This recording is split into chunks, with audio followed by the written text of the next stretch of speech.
இப்போ நம்ம வந்து ஒரு சின்ன குட்டி விலாக் பார்க்கலாம். எனக்கு பெருசாக வீடியோலாம் எடுக்க தெரியாது, அதனால் வர்றதை அட்ஜஸ்ட் பண்ணிட்டு பாருங்கள்.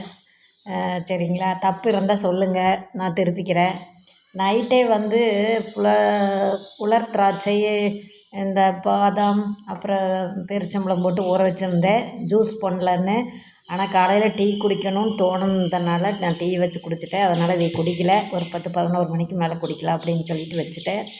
அப்புறம் பார்த்திங்கன்னா இன்றைக்கி டிஃபனுக்கு வந்து உப்புமா செய்யலான்ட்டு ரெடி பண்ணிகிட்ருக்கிறேன். அதாவது வெங்காயம் உரித்து வெங்காயத்தை கழுவி அதுக்கு தேவையான பொருட்கள் எல்லாம் எடுத்து வச்சிட்ருக்கிறேன்.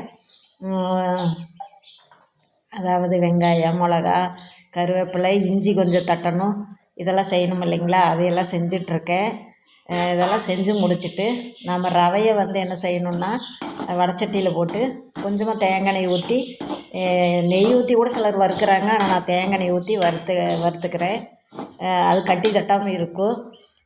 நீங்கள் வடச்சட்டியில் உப்புமா செய்கிறத விட குக்கர் வச்சு செஞ்சிங்கன்னா ரொம்ப நல்லாயிருக்கும், பஞ்சு மாதிரி இருக்கும்.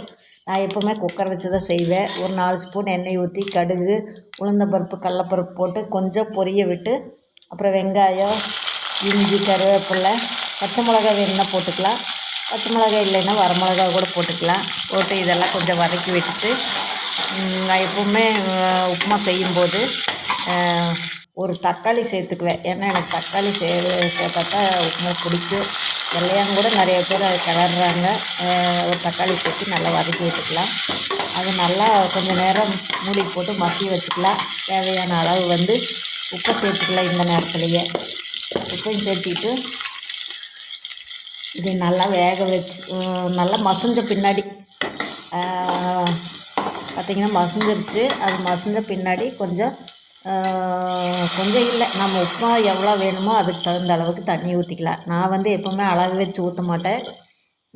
அந்த தண்ணிக்கு அளவாக போட்டு ரவையை கிளறிடுவேன்.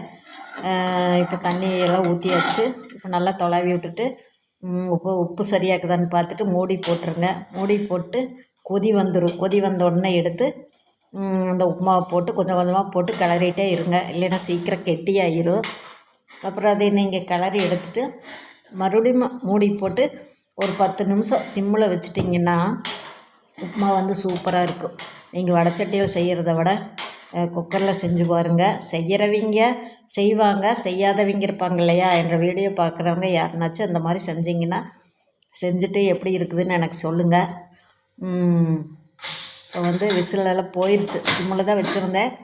இப்போ எடுத்துக்கிறோம். எடுத்துகிட்டு அந்த உப்புமாவை நல்லா கிளறி விட்டுக்கலாம். கிளறி விட்டுட்டு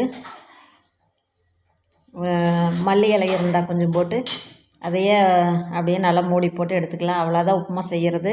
எப்படி இருக்குதுன்ட்டு சொல்லுங்கள். ஓகேங்களா? பாய்.